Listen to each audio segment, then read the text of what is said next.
பிரமித்து போவீர்கள்.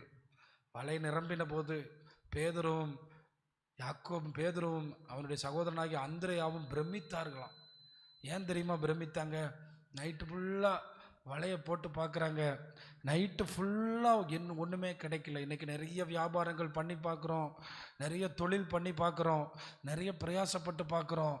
அப்படியே அந்த வலையை பிடிச்சி இழுக்கும்போது, அதாவது கனவுல கூட நினைக்க முடியாத அளவுக்கு வரும்னு சொல்லுவாங்கல்ல, அதுதான் வந்துச்சு. ஏன் ஆண்டவர் இவ்வளோ நேரம் பிரயாசப்பட்டா ஒரு 10 மீன் பிடிச்சிட்டு போட்டுமே, ரைட்டு தானே, வீட்டில் போய் சுட்டு சாப்பிடட்டுமே அப்படியா நினச்சாரு? வலை கிளியத்தக்கதாக, படகுகள் நிரம்பத்தக்கதாக, யோவானுடைய யாக்கோபுடைய படகு நிரம்பத்தக்கதாக அவர் உங்களை ஆசீர்வதிக்கிற தேவன். அவர் ஆசீர்வதிக்கிற இடமெல்லாம் பாருங்களேன், அவர் எப்படிப்பட்டவர்னு நீங்கள் அதில் புரிஞ்சுக்கலாம். 5 அப்பத்தை 2 மீன் எடுத்து திருப்தியாக சாப்பிட்டாங்க. அதோட இல்லை 12 கூடைகள் நிறைய மீதம் எடுத்தார்கள். அதுதான் அவர் ஒரு காரியத்தில் செயல்பட்டால் அதனுடைய அடையாளம் மீதம் எடுக்கத்தக்க அளவில் ஆசீர்வதிப்பார் ஆண்டவர். இந்த வார்த்தையை நீங்கள் கொஞ்சம் கவனிக்கும்படி கேட்கிறேன். எனக்கு இந்த மாதிரி பேசுகிறதுக்கு ஒரு நல்ல நேரம் கிடைக்காதுங்கிறபடினால தான் நான் கொஞ்சம் காம்ப்ளிகேட்டடான சப்ஜெக்ட் எடுத்து வச்சுருக்கேன். அப்படின்னா கஷ்டமான சப்ஜெக்டை எடுத்து வச்சுருக்கேன், சரிதானா? ஏன்னா ஆராதனையில் நான் ரிலாக்ஸாக பேச முடியாது. ரொம்ப பேசணுன்னா இந்த மாதிரி இடங்கள் எடுத்து பேசுகிறதுக்கு வாய்ப்பு இல்லை. அந்த காலத்தில் விழிப்பு ஜபத்தில் தான் சின்ன தீர்க்க தரிசன புஸ்தகங்கள் எல்லாம் தியானித்து ஆராய்ச்சி பண்ண காலங்கள் உண்டு. ஏன்னா வேதம் அப்படி தான் சொல்லுது, இரவும் பகலும் அவருடைய வேத வசனத்தின் மேல் தியானமாக இருக்கிற மனுஷன் அவன் நீர்கால்களில் ஓரமாய். ஆமாம், இந்த வேதத்தில் ஒமிட் பண்ணுறதுக்குன்னு எதுவுமே கிடையாது. எல்லாத்தையுமே நம்ம தேடி கண்டுபிடிச்சு வாசித்து அதை நம்ம ஆசீர்வதிக்கப்படும். அதுக்கு முந்தின வசனத்தில் அவர் என்ன சொல்கிறாரு பாருங்களேன். உங்கள் வாழ்க்கையை நீங்கள் பாருங்கள், முன்காலத்தில் நடந்ததை பாருங்கள், ஜனவரி மாதத்துக்கு முன்னாடி நடந்ததை பாருங்கள், நீங்கள் சம்பாதிச்சு ஓடினதை பாருங்கள், நீங்கள் கொஞ்சம் சிந்திச்சு பாருங்கள். உங்கள் சம்பளம் எப்படிப்பட்டதாக இருந்துச்சு பாருங்கள், உங்கள் தொழில் எப்படிப்பட்டதாக இருந்துச்சு யோசிங்க, உங்கள் வியாபாரம் எப்படிப்பட்டதாக இருந்துச்சு சிந்திங்க. இப்போ ஆண்டவர் கேட்குறாரு, விதைக்கிறதுக்காவது விதை இருக்காப்பா? விதையாவது இருக்கிற அளவுக்கு வாழ்க்கை நடத்துகிறீங்களா? என்ன சில சொல்லுவாங்க, விதை நெல்லையும் விற்று தான் சாப்பிட்டோம் அப்படின்னு சொல்லுவாங்க. இங்கே நிலைமை அப்படி தான் இருக்குது. ஆண்டவர் அதான் கேட்குறாரு, களஞ்சியத்தில் இன்னும் தானியம் இருக்காப்பா, விதை இருக்கா? திராட்சை செடியும் அத்தி மரமும் மாதுளஞ்செடியும் ஒலிவ மரமும் கனி கொடுக்கவில்லையே. விதைக்கு கூட கனி கொடுக்கலையே, விதை கூட இல்லையே. ஒரு வெறுமையான சூழ்நிலை அங்கு இருக்கிறது. அப்படிப்பட்ட ஒரு சூழ்நிலை இருக்கிறது. ஆண்டவர் நம்மை அழைக்கிறார். உண்மையிலே நம்ம சிந்தித்து பார்க்க வேண்டும், நம்முடைய தொழில்கள் எப்படி போகிறது. இன்னைக்கு அதிகமான வியாபாரிகள் கணக்கு வழக்கே பார்க்குறதே கிடையாதான். என்ன 30 நாள் என்ன வியாபாரம், எப்படி பண்ணோம், எவ்வளோ கடன் வாங்கினோம், வட்டி கட்டினோம், அட்லாஸ்ட் எவ்வளோ வந்துச்சு. குடும்பம் நடத்துகிறவங்க குடும்பத்தில் எவ்வளோ செலவு பண்ணோம், எவ்வளோ வந்துச்சு, இன்றைக்கெலாம் அழகாக பேங்க்கே காட்டுதுங்க. நீங்கள் ப்ரைவேட் பேங்க் செக்டாருடைய அப்ளிகேஷன்லாம் யூஸ் பண்ணுறவங்களா இருந்தால் இவ்வளோ அவுட்கம் வந்துச்சு, இவ்வளோ இன்கம் வந்துச்சு, இவ்வளோ போச்சு, இவ்வளோ வந்துச்சு, இவ்வளோ இப்படி இருக்குது அப்படின்னு அவங்களே சொல்கிறாங்க. அப்போ ஆண்டவரே சொல்கிறார், நீ சிந்திச்சு பார், உன்னுடைய பொருளாதார நிலைமை எப்படி இருக்கிறது நீங்கள் சிந்தித்து பாருங்கள். உங்கள் குடும்பத்தினுடைய பொருளாதார நிலைமையை சிந்தித்து பாருங்கள். உங்கள் எதிர்காலத்தை சிந்தித்து பாருங்கள். உங்கள் குடும்பத்தினுடைய எதிர்காலத்தை நல்ல மூளையை கர்த்தர் தந்திருக்கிறார். ஆண்டவர் நமக்கு நல்ல மூளையை தந்திருக்கிறார். நாம் வாழ வேண்டும் அல்லவா? அந்த முயல் கூட கண்மலையின் மேல் தன் கூட்டை கட்டுகிறது. அந்த கையை பிடிச்சி பார்த்தீங்கன்னா சாஃப்டாக இருக்கும். எப்படி தோன்றுது? அதுக்கும் ஆண்டவர் ஞானத்தை கொடுத்தார். அதை விட ஞானத்தை உங்களுக்கும் எனக்கும் கொடுத்திருக்கிறார். அப்போ இந்த ஞானத்தை நாம் பயன்படுத்தி சிந்திக்க வேண்டும். என் வாழ்வு எப்படி இருக்கிறது, என்னுடைய குடும்ப ஜீவியம் எப்படி இருக்கிறது, நாங்கள் எந்த நிலைமையில் ஆசீர்வதிக்கப்பட்டிருக்கோம், ஆண்டவர் எங்களோடு இருந்தால் நாங்கள் இப்படிப்பட்ட குறைவுகளோடு இருப்போமா என்பதை நீங்கள் சிந்திக்க வேண்டும். விதை கூட இல்லை. நீங்கள் நிறைய பேருக்கு எல்லா சொத்தையும் விற்றாலும் கடன் அடைக்க முடியாது. அந்த மாதிரிலாம் இருக்காங்க ஆட்கள். எல்லா சொத்தையும் விற்றாலும் கடன் அடைக்க முடியாத அளவுக்கு சிக்கிக்கிறாங்க. அவங்க பாட்டுக்கு கடன் வாங்கி வாங்கி வாங்கி வாங்கி வாங்கி வாழ்ந்துருவாங்க. நான் சொல்கிறேன், கடன் ஒரு பெரிய பாவம், அடிமைத்தனம். அதில் மட்டும் பழகிட்டோம்னா நம்ம கை சும்மா இருக்காது. ஆண்டவர் தான் நமக்கு உதவி செய்யணும். நாம் சிந்தித்து பார்க்க வேண்டும். அப்போ ஆண்டவர் இந்த ஆகாய தீர்க்கதரிசியை எழுப்பி இருக்கிறார். குடும்பத்தில் நீங்கள் குடும்பமாக உட்காந்து உங்கள் வீட்டில் எவ்வளவு இருக்குது, இவ்வளோ பிரச்சனை இருக்குன்னு மனைவிட்ட சொன்னால் நாளைக்கு அதை வாங்குங்க இதை வாங்குங்கன்னு சொல்கிறதே தவிர்க்கப்படும். தெரியுமா?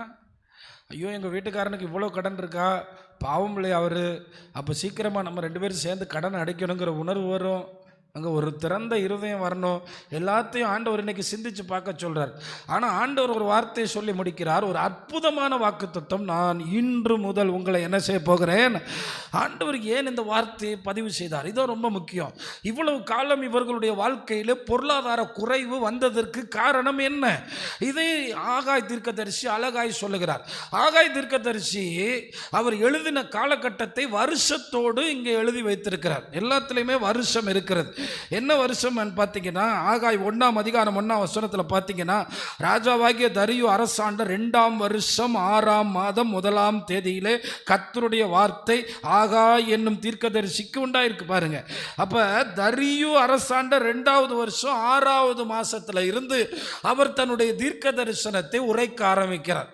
தரியு ராஜா அரசாண்ட 2வது வருஷம். உடனே நீங்க கேட்கலாம், அந்த தானியேல் காலத்தில் ஒரு தரியு இருந்தார், அவர் ஃபஸ்ட்டு ராஜாவாக மாறினார். அவங்க எப்படி எகிப்தியர்களுக்கு பார்வோனோ அதுபோல் மேதிய அரசர்கள் எல்லாம் எப்படி அழைக்கப்பட்டார்கள்? தரியு என்று அழைக்கப்பட்டார்கள். பெர்சிய அரசர்கள் கோரேஸ், அர்த்தசாஸ்டா, அகாஸ்வேரு என்று அழைக்கப்பட்டார். உங்களுக்கு தெரியும்ல, அர்த்தசாஸ்டா நெகேமியா காலத்தில் இருப்பார்ல, அகாஸ்வேரு எஸ்தர் காலத்தில் இருப்பாங்கல்ல. இவங்க கோரேஸ் முதல் பெர்சிய ராஜா. இவங்க எல்லாரும் அந்த காலகட்டத்தில் வாழ்ந்தார். இவங்க எல்லாருமே ரொம்ப முக்கியமானவங்க. ஏன்னா இவர்களை கொண்டும் கர்த்தர் செயலாற்றினார். கர்த்தர் உங்களை ஆசீர்வதிக்க எவர்களையும் பயன்படுத்துவார். எவர்களை கொண்டும் உங்களை நீங்கள் மட்டும் அவங்கள சார்ந்து இல்லாமல் இருந்தால் கர்த்தர் உங்களை ஆசீர்வதிக்க போதுமானவர். அப்போ இந்த சூழ்நிலையை நீங்கள் நல்லா கவனிங்க. ஆண்டவர் மிகப்பெரிய ஒரு அற்புதத்தை செய்தார். நேபுகாத்நேச்சார் பிடித்து கொண்டு போய்விட்டான். சும்மாலாம் பிடிச்சிட்டு போகல, ஒரு பெரிய ஆலயம், சாலமோன் கட்டின ஆலயம், தங்கம் வெள்ளி எல்லாம் உள்ளே வச்சு கட்டினது. ஏன்னா சாலமோனுடைய அரண்மனையில் வெள்ளி இன்னைக்கு நான் 1 கிலோ 4 லட்சத்துக்கு மேலேன்னு சொல்கிறாங்க வெள்ளி. ஆனால் சாலமோன் வீட்டில் வெள்ளி நம்ம வீட்டு சரளிக்கல் மாதிரி கிடந்துச்சான். அதான் நினைக்கிறேன், பேசாமல் ஒரு ட்ரக்கை பிடிச்சி என்ன பண்ணிட்டு வந்துடலாம். சொல்லுங்க,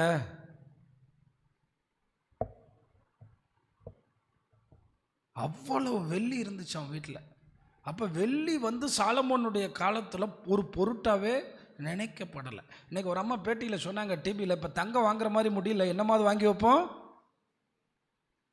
அப்படிங்கிற நிலைமைக்கு போனாங்க. ஆனால் சாலமோனுடைய காலத்தில் வெள்ளி ஒரு பொருட்டாக என்னப்படலை, வெள்ளி ஒரு பொருட்டாக என்னப்படலை. அப்போ சாலமோன் அந்த ராஜ்யத்தில் அந்த ஆலயத்தை எப்படி கட்டியிருப்பான்னு பாருங்க. இதை குறித்து 1500 கிலோமீட்டருக்கு தாண்டி இருந்த நேபுகாத்நேச்சார் கேள்விப்பட்டு இந்த ஆலயத்தை எப்படியாவது பிடிக்கணும், இந்த ஆலயத்தை உடைக்கணும்னு சொல்லி அவனால் முடிஞ்ச அளவுக்கு உடைச்சிட்டு போயிட்டான். நீங்கள் பார்க்குறீங்க, அவனாவது ஃபவுண்டேஷனை விட்டுட்டு உடைச்சான். அதுக்கு பின்னாடி கிபி 70 இயேசுநாதருடைய பிறப்புக்கு அப்புறம் வந்த தீத்துராயனை தரையும் உடைச்சு பார்த்தானோ. சாலமோன் சிமெண்ட்டுக்கு பதிலாக என்ன போட்டிருப்பான், வெள்ளி கிள்ளி வச்சு கட்டியிருப்பான்னு நினச்சி தரையும் உடைச்சு பார்த்தாங்களாம், உள்ள வரைக்கும் உடைச்சாங்களாம். அப்போ நேபுகாத்நேச்சார் அந்த ஆலயத்தை உடைத்து விட்டு போய் 70 ஆண்டுகள் சொந்த நாடு இல்லாமல் அவர்கள் அந்நிய நாட்டிலே கைதிகளைப் போல வாழ்ந்தார்கள், அடிமையை போல் வாழ்ந்தாங்க. நம்ம ராமநாதபுரத்தில் இருக்கனால நமக்கு தெரியல, வெளிநாடுகளுக்கு போகும்போது தான் நம்ம நாட்டு பற்று அதிகமாக வரும். அல்லேலூயா, அல்லேலூயா.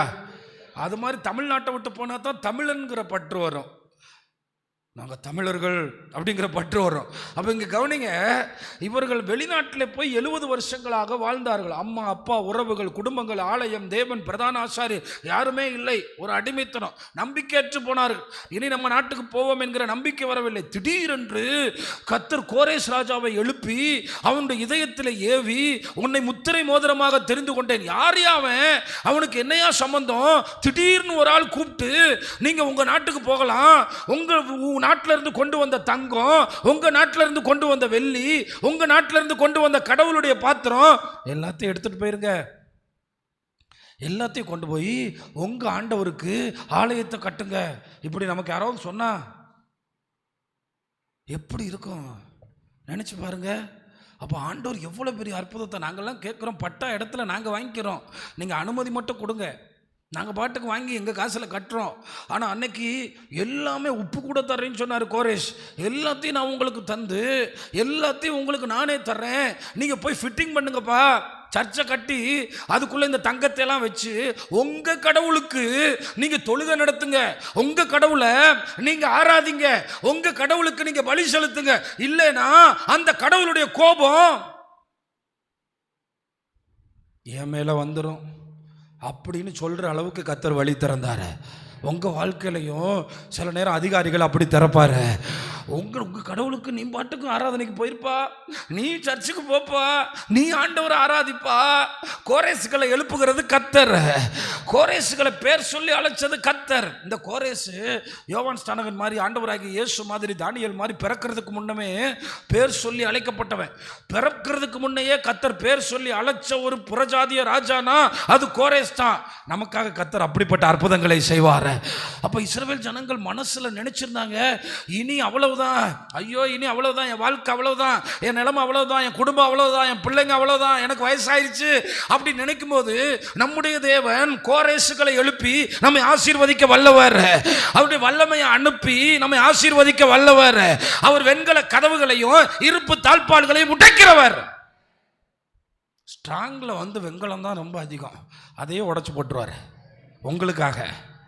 இரும்பு கொஞ்சம் ஸ்ட்ராங்கு, வெண்கலம் இரும்பு. அதான் நம்ம ஊரில் வெண்கல பானை வாங்கிட்டு வர்றான் பார்த்தீங்களா, வெண்கல பானை. வயசான பாட்டிகள்கிட்ட போய் வெண்கல பானை எடுத்து விற்க போகிறேன்னு சொல்லுங்க, அது அப்படியே இருக்கட்டும் மச்சில், அது எடுக்கவே கூடாது அப்படின்னு சொல்லும். ஆனால் ஆண்டவர் உங்களுக்காக மனிதர்களை எழுப்புவார், அந்நிய தேசத்தில் எழுப்புவார், நீங்கள் வேலை செய்கிற இடத்துல எழுப்புவார், நீங்கள் வசிக்கிற இடத்துல எழுப்புவார். கர்த்தர் உங்களுக்காக செய்வார், கர்த்தர் உங்களுக்காக எதாகிலும் செய்வார். அதான் ரொம்ப முக்கியம். ஏன் தெரியுமா அதை செஞ்சார் தெரியுமா? அங்கே ஜெபித்து கொண்டிருந்தார் தானியேல், உயிரோடு இருந்தார். ஜெபிக்கிற எஸ்தர்கள், ஜெபிக்கிற நெகேமியாக்கள், ஜெபிக்கிற செருபாபேல்கள், ஜெபிக்கிற தேவதாசர்கள், ஜெபிக்கிற மக்கள் இருக்கும்போது மனிதர்களை எழுப்புகிறவர் கர்த்தர். அல்லேலூயா, அல்லேலூயா. நான் பல இடத்துல பார்த்துருக்கேன் பிரியமானவர்களை. நம்ம என்னுடைய வாழ்க்கையில் இந்த ஜெபத்தினுடைய அருமையை நான் உணர்ந்திருக்கிறேன். அதிகமாக அதிகாரிகளை போய் பார்க்க நான் யோசித்து கொண்டே இருப்பேன். ஆனால் சில நேரங்களில் போகும்போது தேவன் செயலாற்றினதை நான் பல இடத்துல பார்த்துருக்கிறேன். நம்முடைய பிரசிடெண்ட்டாக நூர் முகமது இருக்கும்போது அவர் வீட்டுக்கு போய் ஒரு காரியத்துக்காக போகும்போது மறுப்பு தெரிவிக்கும் போது கர்த்தர் பக்கத்தில் ஒரு ஆள் வச்சுருப்பார் நமக்காக. ஒரு ஆமேன்னு சொல்லுங்களேன். அதே போல தான் இந்த மாடி அப்ரூவல் வாங்க போகும்போதும் அப்படித்தான்.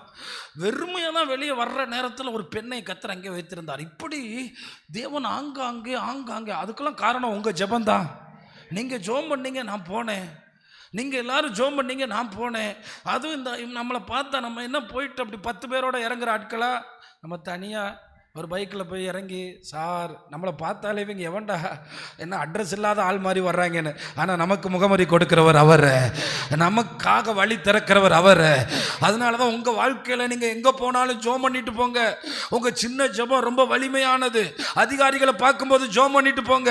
70 வருஷம் சிறையிருப்பு, 70 வருஷம் அடிமைத்தனம், 70 வருஷம் போராட்டம், சொந்த மொழி, சொந்த நாடு, சொந்த தேசம், சொந்த வீடு, சொந்த காரியம் எல்லாம் இழந்து போயிட்டான். ஆனால் ஒரு ராஜா கூப்பிட்றாரு, வாங்க வாங்க செருபாபேல் கம், செருபாபேல் வாப்பா, எல்லாம் வாங்கப்பா, உங்கள் தலைவர்கள்லாம் வாங்க, யோசுவா எல்லோரும் வாங்க, வந்து உட்காருங்க, உங்களுக்கு ஒரு நல்ல செய்தி சொல்கிறேன். என்ன சார், தங்கம்லாம் அந்த சாலமோன் செஞ்ச தங்கம்லாம் யாரோ அந்த நேபுகாத்நேச்சார்னு எடுத்துகிட்டு வந்தான் நம்ம 70 இயர்ஸ் முன்னாடி, எல்லாம் வாங்கிக்கிறங்க, எல்லாத்தையும் உங்கள் கையில் கொடுக்குறேன், எல்லாத்தையும் கொண்டு போங்க, போய் நீங்கள் உங்கள் ஆண்டவருக்கு ஆலயத்தை கட்டி சந்தோஷமாக இருங்க. அல்லேலூயா. ஆனால் ஆண்டவர் பிள்ளை சந்தோஷமாக இருக்கிறத பிசாசு பார்த்துட்டு சும்மா இருப்பானா? அது கூட ஒரே ஜெபம் பண்ணி எல்லாரும் வந்துட்டாங்க ஆலயத்தை கட்டுறதுக்கு. ஆனால் வந்த இடத்துல தான் பிரச்சனை ஆரம்பிச்சு. சொல்லுங்க, இவ்வளோ பெரிய அற்புதம். எனக்கெல்லாம் ஒரு வேலை கிடைக்கும்னே தெரியாது, கர்த்தர் செஞ்சார். எனக்கெல்லாம் ஒரு வீடு கிடைக்கும்னே தெரியாது, கர்த்தர் செஞ்சார். கர்த்தர் செஞ்சார். அதுக்கப்புறம் நான் என்ன செஞ்சேன்? நாங்கள்லாம் இந்த நாட்டில இருந்து வருவோன்னு தெரியாது, கர்த்தர் செஞ்சார். கர்த்தர் செஞ்சாருமா, அதுக்கடுத்து நான் என்ன செஞ்சேமா? நான் இப்படி வாழ்வேனே தெரியாது, கர்த்தர் எனக்கு செஞ்சார். எனக்கு ஒரு கல்யாணம் நடக்கும்னே தெரியாது, கர்த்தர் செஞ்சார். எனக்கு ஒரு வாழ்க்கை கிடைக்கும்னே தெரியாது, கர்த்தர் செஞ்சார். கர்த்தர் செஞ்சாருமா, நீ என்னம்மா செஞ்ச? கர்த்தர் கோரேசை எழுப்புனார்ப்பா. ஆனால் நீங்கள் என்னப்பா செஞ்சீங்க? என்ன செஞ்சாங்களாம்? ஏன் அவங்க வீட்டில் விதை நெல் கூட இல்லாமல் போச்சான்? ஆகாய் 1:5 நீங்கள் பார்க்கும்படி கேட்கிறேன். அங்கே கர்த்தர் சொல்லுகிறார், 3 வாசிக்கிறேன். ஆனாலும் ஆகாய் என்னும் தீர்க்கதரிசியின் மூலமாய் கர்த்தருடைய வார்த்தை உண்டாகி அவர் சொல்லுகிறதாவது, இந்த வீடு பாழாய் கிடக்கும்போது நீங்கள் மச்சு பாவப்பட்ட உங்கள் வீடுகளில் குடியிருக்கும் காலம் இதுவோ. அப்போ கேட்குறேன், காங்கிரீட் வீடுகளில் குடியிருந்தது தப்பா? மச்சு பாவப்பட்ட வீடுகள் குடியிருந்தது தப்பா? உலக கலாச்சாரத்தின்படி அன்றைக்கே மச்சு பாவப்பட்ட வீடுகளில் வாழ்ந்தவங்க யூதர்கள்.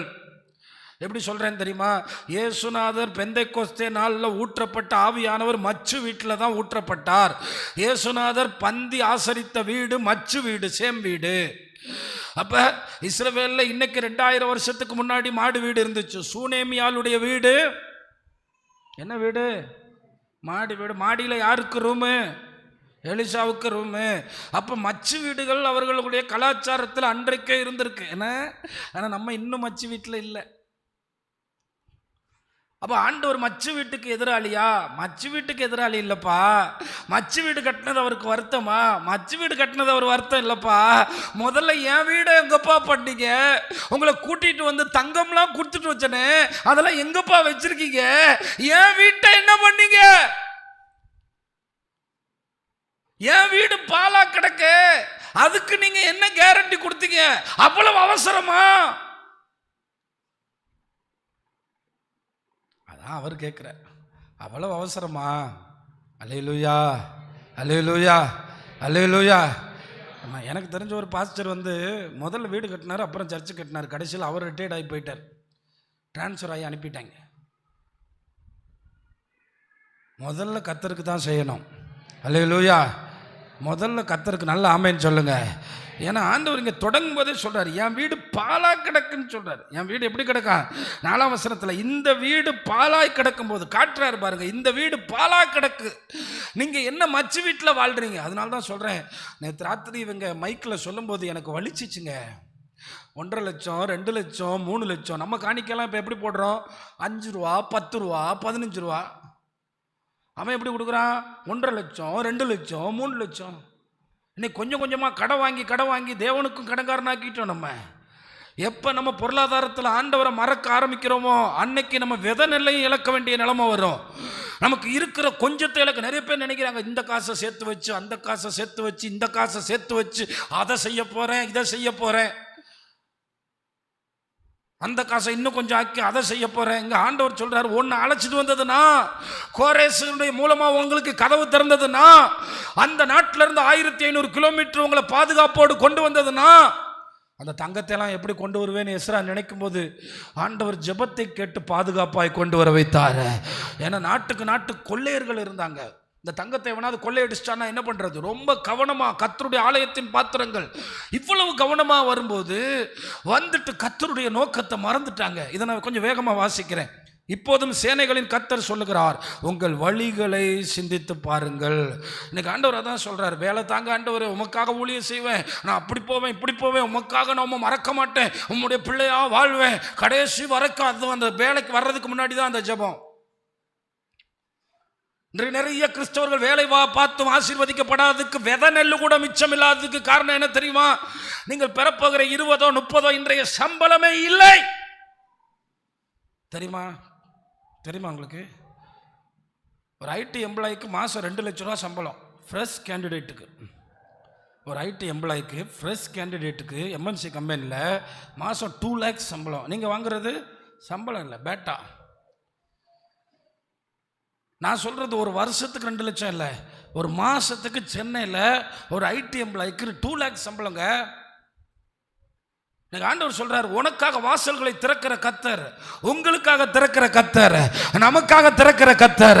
ஆனா நம்ம எங்க பண்ணிட்டு இருக்கோம்? கொஞ்சமா வந்த உடனே நம்ம என்ன பண்றோம்? ஒரு வழியை திறந்த உடனே நம்ம என்ன பண்றோம்? ஒரு வாசலை திறந்த உடனே நம்ம என்ன பண்றோம்? எனக்கு ஒரு வழி திறந்துட்டார், ஐயோ சோத்ரம், அந்த வழியில நான் போயிட்டு இருக்கேன். உங்கள் வழிகள் அவருக்கு பிரியமாயிருந்தால் எதிரி கூட உங்க காலில் வருவான். உங்கள் வழிகள் அவருக்கு பிரியமாயிருந்தால். இது மட்டும்தான். எதிரியை நீ தேட போனா உன்னுடைய சத்துருக்களின் பிள்ளைகள் குனிந்து உன்னை வணங்குவார்கள். சத்தமாக ராமேன்னு சொல்லுங்களேன். இது கர்த்தர் நமக்கு கொடுத்த வாக்குத்தத்தம். நம்ம வழிகளை ரொம்ப கவனிக்க வேண்டியது இருக்குது. நம்ம ரொம்ப கவனிக்க வேண்டியது இருக்கு. ஆண்டவருடைய இயக்கமெல்லாம் காட்டுறாரு. ஏன் வீடு எப்படி இருக்கு பாருங்க. ஆனால் ஆண்டவர் சொல்றாரு, அதில் அடுத்த வசனத்தை பாருங்க. நீங்கள் திரளாய் விதைத்தீங்க. 10 மூடை கொண்டு போனீங்கப்பா விதைக்க, ஆனால் நீங்கள் ரிட்டர்ன் வரும்போது 1 மூடை கூட இல்லைப்பா. நீங்கள் திரளாய் விதைத்தும் கொஞ்சமாய் அறுத்து கொண்டு வருகிறீர்கள். நீங்கள் புசித்தும் திருப்தியாகவில்லை, குடித்தும் பரிபூர்ணம் அடையவில்லை. நீங்கள் வஸ்திரம் உடுத்தியும் ஒருவனுக்கும் குளிர் விடவில்லை. கூலியை சம்பாதிக்கிறவன் பொத்தலான பையிலே போடுகிறவனாய் அதை சம்பாதிக்கிறான். உங்கள் வழிகளை சிந்தித்து பாருங்கள் என்று சேனைகளின் கர்த்தர் சொல்லுகிறார். அப்போ கவனிங்க, எப்படி ஜெபம் பண்ணாங்க. ஆண்டவரே, எங்களுக்கு ஆலயம் இல்லையே, அந்நிய தேசத்தில் பாட்டு எப்படி பாடுவோம், ஐயோ எங்களை இந்த தேசத்தில் கொண்டு வந்து விட்டுட்டாங்களே, எங்களுக்கு ஒரு ஆலயம் இல்லையே.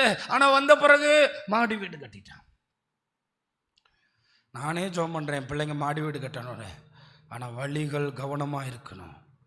உங்கள் வழிகள் மிக கவனமாக இருக்கணும். உங்கள் வழிகள் ஆண்டவருக்கு பிரியமான வழியாக இருக்கணும்.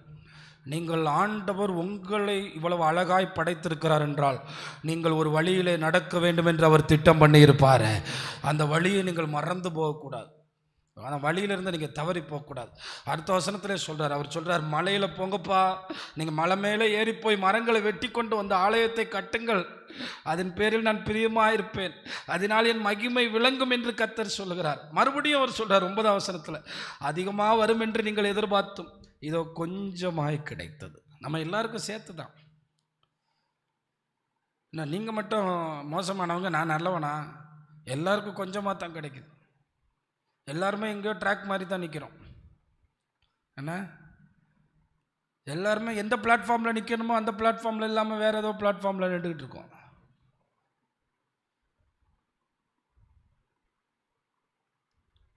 ஆண்டவர் மறுபடியும் சொல்கிறாரு, என்னவா நம்ம சம்பாரித்து வீட்டுக்கு வர்றோமா, ஃபூனு ஊதுறாராம். அவரே ஊதுறாராம். அவர் ஊதி போடுறாராம். நீங்கள் அறுத்து வீட்டுக்கு கொண்டு வந்தும் நான் அதை ஊதி போடுகிறேன். எது நிமித்தம் என்றால் என் வீடு பாலாய் கிடக்கும்போது. அதனால தான் ஒன்று மட்டும் தெரிஞ்சுக்கிறேங்க, எப்பயும் ஆண்டவர் சபைன்னு ஏங்கி நிற்கிறவனுடைய வீட்டை கர்த்தர் களஞ்சியங்களால் நிரப்புவார், சம்பத்துக்களால் நிரப்புவார், ஆசீர்வாதத்தினால் நிரப்புவார், உச்சிதமான நன்மைகளால் நிரப்புவார், பெரிய மேன்மைகளால் நிரப்புவார். அல்லேலூயா.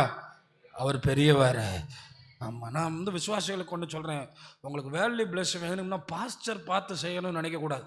இந்த சபையில் என்னென்ன இல்லைன்னு பார்க்கணும், ஆண்டவருக்கு செய்யணும்னு நினைக்கணும். ஆத்துமாக்கள் இல்லையா, அந்த சேரை தொட்டு ஜெபிச்சுட்டு போகணும். அடுத்த வாரம் ஒரு ஆத்துமா நான் கொண்டு வருவேன்னு. அவர் வீடு இப்படி கிடக்கக்கூடாது, அவர் வீடு இப்படி கிடக்கக்கூடாது. மகனே, அவர் வீடு இப்படி கிடந்தா ஓ வீடு எப்படி கிடக்கும்? நிறைய பேருடைய வீட்டை இன்னைக்கு போய் பார்க்க முடியல, நிறைய பேருடைய வீடுகளை பார்க்க முடியல. இன்னும் கொஞ்சம் எனக்கு ரொம்ப வருத்தமானதுன்னா 2 கோடிக்கு வீடு கட்டுறாங்க, வீட்டு வாசலில் நின்று பார்க்க முடியல, குப்பை. ஆமாம், வீடு கட்டுறது மட்டும் இல்லை, வீட்டை பராமரிக்கணும். அல்லேலூயா. ஆமாம், முதல்ல அதான் கார் வாங்குறதுக்கு முன்னாடி அந்த கார் பெட்ரோலுக்கு எவ்வளோ கொடுக்கும், நம்மளால் மெயின்டைன் பண்ண முடியுமா, இன்சூரன்ஸ் எவ்வளவு, ஒரு வருஷத்துக்கு எவ்வளோ கணக்குன்னு சிந்திச்சு பார்த்துட்டு தான் வாங்கணும். நிறைய பேர் இந்த அவன் கார் வாங்கிட்டான்னு வாங்கி நிப்பாட்டிங்கன்னா ஒரு காரை நீங்கள் ஒரு வருஷத்துக்கு மெயின்டைன் பண்ணுறதுக்கே 2 லட்சம் வேணும். என்ன அப்படி இருக்கிற சூழ்நிலையில் இன்றைக்கி நம்ம இருக்கிறோம். அப்படி இன்றைக்கி அரசாங்கங்கள் ஒவ்வொன்றையும் நம்ம முன்னாடி கொண்டு போய்கிட்டே இருக்குது. அப்போ நம்ம எல்லாம் கவனிக்க வேண்டியது இருக்குது. ஆண்டவருடைய வீடு, ஒரு ஜெபம், ஒரு காரியம், தேவ சமூகம், தேவ பிரசன்னத்தின் மேலே, இயேசுநாதர் மேலே இயேசுநாதர் போல கரிசனை உள்ளவங்களாக இருக்கணும். அவர் வந்து பார்க்குறாரு. அவர் வந்து பார்க்கும்போதே அவர் லேவி கோத்திரம் இல்லை, ஆனால் ஆலயத்தை பார்க்கும்போது எப்படி பார்ப்பார் பார்த்தீங்களா? ஐயோ, இந்த சர்ச்சை இப்படி பண்ணிட்டாங்களே, இந்த வீட்டை வியாபார வீடாக மாற்றிட்டாங்களே, ஐயோ என் பிதாவின் வீட்டை பாழாக்கிட்டாங்களே. அவருடைய வீட்டை குறித்த பக்தி வைராக்கியம் பட்சித்தது. அதே பக்தி வைராக்கியம் தாவீதுக்கும் இருந்துச்சு. அதனால தான் சொல்கிறாரு, நான் வந்து கேதுரு மர கட்டிலில் படுக்கிறேன். என்ன மரமா? ஆனால் ஆண்டவருடைய வீடு இப்படி இருக்கேன்னு. அவங்க வாழ்க்கையில் மைண்டெல்லாம் பாருங்களேன், அவங்களுடைய பிளெஸ்ஸிங்கை பாருங்களேன். தாவீது வந்து வீட்டில் வந்து மொத்தம் 4000 கிலோ தங்கம் வச்சுருந்தாராம். அப்படி ஒரு கால்குலேஷன் போட்டு பார்க்குறீங்களா? 4000 கிலோ, 4 டன், எத்தனை கோடி வரும்னு பார்க்குறீங்களா? அப்போ ஏன் இங்கே நமக்கு பிளெஸ்ஸிங் வரல? என் வீடு, என் வீடு, என் வீடு, என் சோறு, என் சாப்பாடு, என் பணம். எப்படி ஆயிட்டோம்? எப்படி ஆயிட்டோம் பாருங்க, எப்படி மாறிட்டோம் பாருங்க. இன்னைக்கு சபைகளில் நல்ல கவனிங்க, 100% பணம் தான் வெளி மக்களுக்காக சுவிசேஷத்துக்காக செலவு பண்ணப்படுதான். எப்படி ஆயிட்டோம் பாருங்க, எப்படி ஆயிட்டோம், எப்படி மாறிட்டோம். நம்மளே சாப்பிட்டு நம்மளே உட்காந்து இன்னைக்கு எப்படி மாறிட்டோம் பாருங்க. இதுக்கு ஒரு காரணத்தை நான் உங்களுக்கு சொல்ல போகிறேன். நீங்கள் எல்லாருமே சொல்கிறீங்க, பாஸ்டர் எனக்கெல்லாம் ஆண்டவருக்காக அப்படியே அள்ளி அள்ளி கொடுக்கணும்னு ஆசை, நான் ஆண்டவர் சபை ஒன்று கட்டணும் பாஸ்டர், எனக்கு ஒரு சபை கட்டணும், எங்கள் ஊரில் கட்டணும், எங்கள் கிராமத்தில் கட்டணும், எங்கள் மக்களுக்காக நான் கட்டணும், நான் ஏதாவது செய்யணும், எனக்கு சூழ்நிலை சரியில்லை இல்லைன்னா நானும் அதே மாதிரி செஞ்சுருப்பேன்.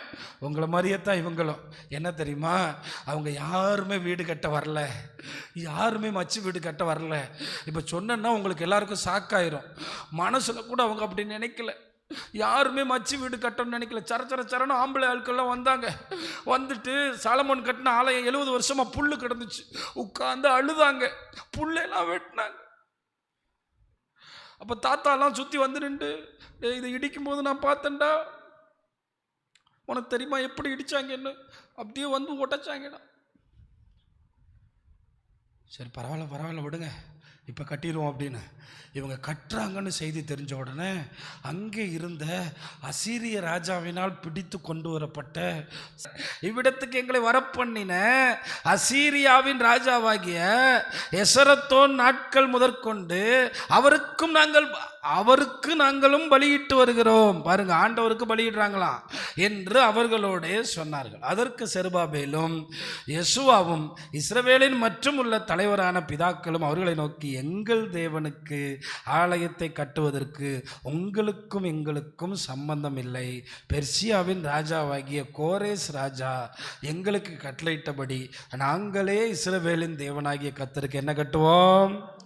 உடனே ஒரு மனுவை எழுதுனாங்க, கடிதத்தை போட்டாங்க, நிப்பாட்டிட்டாங்க. எதை கட்டுறத? ஆலயத்தை கட்டுறது. வீட்டில் போய் படிச்சுக்கிறங்க. ஒரு மனு எழுதுவாங்க பாருங்க, நம்ம தாலுகா ஆபீஸில் உட்காந்து எழுதுகிற மாதிரி என்னமா எழுதுவான் பாருங்க. 7ஆம் வசனத்தில் பாருங்க, அர்த்தசாஸ்திர நாட்களில் பிஸ்லாமும் மித்திரே தாத்தும் தபேயேலும் மற்றும் உள்ள அவர்கள் வகையரா அது ரொம்ப முக்கியம்.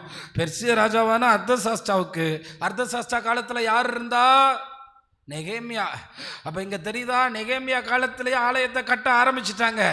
ஆலயத்தை நல்ல கவனிங்க, இதுக்குள்ள ஒரு செய்தி நான் சொல்ல போகிறேன். ஆலயத்தை கட்டுறதுக்காக ட்ரை பண்ண போது இந்த குரூப் ஒரு மனு கொடுத்துட்டான். மனு கொடுத்த உடனே அர்த்தசாஸ்திரா கட்டுமான பணியை நிறுத்தி விட்டார். யார் நிறுத்திட்டா? இப்போ நீங்களே சொல்லுங்க பிரதர், நீங்கள் ஆலயத்தை கட்ட வந்திருக்கீங்க, ஆலயத்தை கட்ட வந்த நேரத்தில் ஆலயத்தை கட்டின வேலையை தடை செஞ்சிட்டாங்க. அடுத்து நீங்கள் என்ன கட்டுவீங்க? தப்பு எதுவுமா? ஏதாவது தப்பு இருக்கா உங்கள் பார்வையில்? சும்மா இருக்கும்போது மனைவிமாருக்கு என்ன கட்டுறோம்? பாபிலோன் தேசத்தில் எங்கள் பிள்ளைங்க இருக்காங்க, வீடு கட்டுறோம். எங்களுக்கு தான் ஆலயத்தை கட்டணும் தானே வாசு. இங்கே இருக்க இல்லை, எனக்கு ஆண்டவர்னா உசுரா பிடிக்கும், கொடுக்கணும் தான் ஆசை. ஆனால் சுருக்கு பையிலேருந்து வெளியே வராது. கொடுக்கணும் தான் ஆசை, ஆனால் செய்யணும் தான் ஆசை, சூழ்நிலை சரியில்லை. இங்கே அதே கதை தான். என்ன நினச்சி பாருங்க, அவங்க என்ன நினச்சிட்டாங்கன்னா, ராஜா ஆலய வேலையை தடை பண்ணதுனால அவங்க ஆலய கட்டுறதை நிறுத்திட்டாங்க. நல்ல கவனிங்க, ஆண்டவரை நேசிக்கிறவன் சூழ்நிலையை உடைச்சு ஆண்டவரை நேசிப்பான். ஆண்டவரை நேசிக்கிறவன் வழி மாறி போயிட்டு, சூழ்நிலையில் போயிட்டேன், வழி இல்லாமல் போயிட்டேன், ஆண்டவர் சொல்லுவார், விதைக்கிறதுக்கு கூட உன் வீட்டில். ஆனால் அதே ஆண்டவர் சொல்கிறார், இன்று முதல் உங்களை அல்லேலூயா ஜெயம் கொடுக்கும் தேவனுக்கு கோடி கோடி ஸ்தோத்திரம், வாழ்வளிக்கும் இயேசு ராஜாவுக்கு வாழ்நாளெல்லாம் ஸ்தோத்திரம். ஜெயம் கொடுக்கும் தேவனுக்கு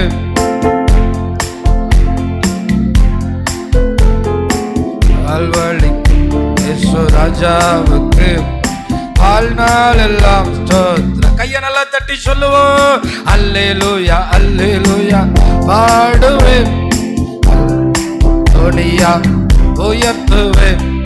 அல்லேலூயா அல்லேலூயா பாடுவேன். ஆனந்த துணியா உயர்த்துவேன். ஜெயம் கொடுக்கும் தேவனுக்கு கோடி கோடி ஸ்தோத்திரம். வாழ்வளிக்கும் இயேசு ராஜாவுக்கு வாழ்னா. இன்னைக்கு இந்த ராத்திரி ஒன்று சொல்றேன், ஆண்டவர் நம்முடைய வாழ்க்கையில பெரிய பெரிய அற்புதங்களை செய்யறதுக்கு நம்மை கொண்டு அவருக்காக ஏதேனும் ஒன்றை செய்ய வேண்டும் என்று அவருக்கு ஒரு நோக்கம் இருக்கிறது. அதை நாம் மறந்து போகவே கூடாது. இங்கே நல்லா கவனிச்சு பாருங்களேன். அதே 4ஆம் அதிகாரம் 23ஆம் வசனத்தில், ராஜாவாகிய அர்தசாஸ்டாவினுடைய உத்தரவின் பேரில் நகல் ரெகூமுக்கும் கணக்கனாகிய சிம்சாய்க்கும் அவர்கள் வகைராவுக்கு முன்பாக வாசிக்கப்பட்ட போது வேகமாக வர்றாங்க. அவர்கள் தீவிரத்துடனே எருசலேமில் இருக்கிற யூதரிடத்திற்கு போய் பலவந்தத்தோடும் கட்டாயத்தோடும் அவர்களை வேலை செய்யாதபடி நிறுத்தி போட்டார்கள். அப்பொழுது எருசலேமில் உள்ள தேவனுடைய ஆலயத்தின் வேலை தடைபட்டு பெர்சியாவின் ராஜாவாகிய தரியு ராஜ்யபாரம் பண்ணின 2ஆம் வருஷம் மட்டும் நிறுத்தப்பட்டது. இப்போ நல்லா கவனிங்க, தரியு ராஜ்யபாரம் பண்ணின 2வது வருஷத்தில் ஆகாய் தீர்க்கதரிசிக்கு கர்த்தருடைய வார்த்தை. இப்போ தெரியுதா? அப்படி 5ஆம் அதிகாரம் 1ஆம் வசனத்தை பாருங்க. அப்பொழுது, எப்பொழுது? ஆலயம் வேலை நிறுத்தப்பட்ட போது ஆகாய் தீர்க்கதரிசியும் இத்தோவின் குமாரனாகிய சகரியா தீர்க்கதரிசியும் யூதாவில் உள்ள எருசலேமில் உள்ள யூதருக்கும் இஸ்ரவேலின் தேவனின் நாமத்தில் தீர்க்க தரிசனம் சொன்னார்கள். என்ன தீர்க்க தரிசனம்? என்னப்பா மச்சு வீட்டுக்கு போயிட்டீங்களே, ஆலயம் கட்டுறதை மறந்துட்டீங்களப்பா, ஆண்டவரை மறந்துட்டீங்களப்பா. காணிக்க தசோபாகம் மட்டும் இல்லைங்க, டெய்லி ஆண்டவர்கிட்ட கேட்கணும், எனக்குரிய வழி எது ஆண்டவரே. அதனால தான் பக்தன் இப்படி பாடினார், வழி இதுவே நடவும் என தேவன் அன்பாய் பேசிடும். உங்கள் வழிகள் தேவனுக்கு பிரியமாக இருந்தால் உங்கள் விளைச்சல்கள் 100 மடங்கு ஆசீர்வாதமாக இருக்கும். நீங்கள் கேராரூரில் இருக்க வேண்டும் என்று கர்த்தர் சொல்லி இருந்து நீங்கள் விதையை தூவினால் 100 மடங்கு கர்த்தர் ஆசீர்வதிப்பார். கையை நல்லா தட்டுங்களேன். அல்லேலூயா. நம்முடைய தேவன் அப்படி நம்மை ஆசீர்வதிக்கிறவர். அப்போ இந்த இடத்துல ஆண்டவருடைய எதிர்பார்ப்பை நான் சொல்லவா, என் ஆலயம் கட்டுற வரைக்கும் கொஞ்சம் பொறுக்கக்கூடாதா? என்ன, நோவா பிள்ளைங்க 100 வருஷம் பிள்ளை பெறாமல் இருந்தாங்கய்யா. 120 வருஷம் 120 இயர்ஸ் குழந்தைய பெறாமல் 3 கல்யாணம் முடிச்சுட்டு உட்காந்துருந்தாங்க. சேம் காம் யாப்பேத் 3 பேரும் கல்யாணம் முடிச்சிருந்தாங்க. ஆனால் 3 பேரும் ஏன் பிள்ளை பெறல? ஏற்கனவே யானை குட்டி. கற்பனை பண்ணி பார்த்தேன், ஒரு ஜூவே உள்ளே இருக்குது. திருவனந்தபுரம் ஜூவை நடந்து முடிக்கிறதுக்கு ஒரு நாள் பத்த மாட்டேங்குது. ஒரு ஜூவையே உள்ளே வச்சுருக்காரு பேலைக்குள்ளே. அந்த மனுஷன் கர்த்தருக்காக வேலை செஞ்சார். அவருடைய பிள்ளைங்க கல்யாணம் முடித்து பிள்ளை கூட பெறல. அந்த சந்ததியில் தான் இன்றைக்கி நீங்களும் நானும் இருக்கிறோம். சில நேரம் ஆண்டவர் ஒவ்வொரு வருடத்தில் ஒரு எதிர்பார்ப்பு வச்சுருக்காரு, அதை நான் பூர்த்தி செய்யணும். அது உங்களுக்கும் ஆண்டவருக்கு இடையில் வரணும். இவங்கக்கிட்ட என்ன எதிர்பார்த்தாருன்னா, எனக்கு ஒரு ஆலயம் கட்டணும்னா பிரச்சனை வரும், ஒரு ஆத்மாவை நீ கூட்டிகிட்டு வந்தால் பிரச்சனை வரும். அந்த பாரு எங்கள் ஆளை ஒருத்தனை கூட்டிகிட்டு வந்து சர்ச்சில் உட்கார வச்சுருக்கான், அங்கே பாரு அந்த பாரு ஒருத்தனை கூட்டிகிட்டு வந்துட்டான், அவன் தான் எங்கள் சாமியார், அவனையே அவன் கூட்டிகிட்டு வந்துட்டான். இப்படிப்பட்ட பல பிரச்சனைகள் வரும். ஆனால் ஆண்டவர் விரும்புகிற வழியிலே நாம் நின்றால் 100 மடங்கு நம்முடைய களஞ்சியங்களை கர்த்தர் நிரப்புவார். அல்லேலூயா. ஆமாம், என் வாழ்க்கையிலலாம் 30 வருஷம் வரைக்கும் வெறுங்கை தான், வெறுங்கை. ஒரு பர்ஸே கிடையாது, பர்ஸ் இருந்து பிரயோஜனம் இல்லை. ஆனால் எனக்கு ஆண்டவருடைய வழியில் வந்து நின்றனும். ஆண்டவர் இன்னைக்கு 10 வருஷத்தில் செய்ய முடியாதெல்லாம் செஞ்சார், ஆனால் இன்னும் செய்வார். அதுக்கு ஆண்டவர் நம்மளை பார்த்து இந்த ராத்திரியில சொல்றார், உங்கள் வழிகளை சிந்தித்து பாருங்கள். ஒரு ஆமென் சொல்லுங்க. சிந்திச்சு பாருங்க. ஐயா சிந்திச்சு பாரியா, நீ போகிற வழி ஆண்டவருக்கு பிரியமாக இருக்கா? என்னப்பா நீ வீட்டில் கொண்டு வந்து உன் சம்பளத்தை வைக்கிற, நீ சம்பளம் வாங்கிட்டு வர்ற, ஒன்றும் இல்லையப்பா, அது உனக்கு சந்தோஷமாக இல்லையப்பா, அது உனக்கு ஆசீர்வாதமாக இல்லையப்பா, நீ எனக்கல்லவா முதல்ல செஞ்சுருக்கணும். பார்த்தீங்களா? அப்பொழுது ஆலய வேலை தடைப்பட்ட போது ஆண்டவர் எழும்பி சொல்லுகிறார், நீங்கள் இப்படி செய்து விட்டீர்களே. அவன் என்ன யோசிக்கிறான்னா, மனைவி அங்கே இருக்கா, நான் இங்கே வந்துட்டேன், இப்போயே கட்டி வச்சாதான் வரும்போது மனைவியும் பிள்ளையும் கூப்பிட்டு வந்து புதுமனை. நான் உங்களை சொல்லலை, சூழ்நிலையை சொல்கிறேன். அவன் செஞ்சது ஒன்றும் தப்பு இல்லை, ஆனால் ஆண்டவர் நமக்கு ஒரு வழி வச்சிருக்காரு. அல்லேலூயா. அவன் செஞ்சது ஒன்றும் தப்பு இல்லை. ஆனால் ஆண்டவர் அவர்களுடைய வழியை சிந்தித்து பார்க்க சொன்னார். நம்முடைய களஞ்சியங்களை அவர் நிரப்ப வேண்டும் என்று விரும்புகிறார். நம்முடைய எருதுகளை பலத்ததாக்க வேண்டும் என்று விரும்புகிறார். நிறைய பேர் சாப்பிடாம கொள்ளாமல் சேர்த்து வைப்பாங்க. அப்புறம் டாக்டர் சொல்லுவார், ஒரு 50,000 கட்டுங்க, 1 2 3. ஆனால் பாவம், அவர் ஒரு சர்பத்து குடிச்சிருக்கலாம்ல, 2 பிரியாணி சாப்பிட்ருக்கலாம். அவர் பாவம் தானே. மேலே இருக்க ஆண்டவர் பார்க்குறாருல, நம்ம கவனிக்கணும். உன் கைகளின் பிரயாசத்தை உனக்கு பாக்கியமோ. ஆமாம். 2வது ஆண்டவர் என்ன பண்ணார் தெரியுமா? நம்ம ஆண்டவர் மாதிரி மோட்டிவேஷன் பண்ணுறவர் வேறு யாருமே கிடையாது. அவர் தான் பெஸ்ட்டு. இங்கே அவங்கள உற்சாகப்படுத்துகிறார். என்ன சொல்கிறார் தெரியுமா? சரி, வீடு கட்டிட்டீங்க, பரவாயில்ல, இருக்கட்டும். ஆமாம், நான் இந்த இடத்துல உங்களை நீங்கள் குத்த வரல. நீங்கள் வீடு கட்டினதையோ இதுக்குள்ளே ஒப்பிட்டு பார்க்காதீங்க. நீங்கள் உங்களை ஆண்டவர் கொஞ்சம் கொஞ்சமாக உயர்த்தி வரும்போது நீங்கள் அவரை ஃபஸ்ட்டு வச்சிங்களா, இல்லை உலகத்துக்கு அடுத்ததை ஃபஸ்ட்டு வச்சிங்களா? சாப்பாடா உறவா? ஆண்டவரா உறவா? ஆண்டவரா வேலையா? ஆண்டவரா பலவீனமா? ஆண்டவரா காரியமா? சிலர்லாம் வேனில் ஏறினவுடனே கிளம்பிடுறான். ஆண்டவரே, இந்த வழி கரெக்டு தானா? இந்த வேன் எங்கே போகுது? நான் போகலாமா வேணாமா கேட்குறதே கிடையாது. அப்புறம் பாஸ்டர் எங்கேயோ போகணும், அவனுக்கு அப்படியே குலுக்கிட்டே போகணும், அவனை போட்டு அப்படியே குலுக்கிட்டே வண்டியில் ஏற்றி கொண்டு போகணும். அப்போ எங்கே போகணும் ஆண்டவரே? போகலாமா கூடாதா? இது உமக்கு பிரியமானதா? அவர் உங்களை நடத்தினால் உங்கள் ஆத்துமா தேற்றப்படும். உங்கள் ஆத்துமா தேற்றப்படும். நீங்கள் எருசலேமின் வாழ்வை காண்பீங்க. முதல்ல அவருடைய சர்வ வல்லமையை நீங்கள் புரிஞ்சுக்கிறணும். யாக்கோபு ஆசீர்வதிப்பார், ஏசாவை தள்ளுவார். கேட்க முடியுமா? ஆண்டவரே, ஏன் ஏசாவை தள்ளுனீங்கன்னு? அப்போ நம்முடைய வழிகள் அவருக்கு பிரியமாக இருக்கணும். நம்ம ரொம்ப கவனிக்கணும். அவர் நம்ம வழியை நம்ம சிந்திச்சு பார்க்கணும். தொடர்ந்து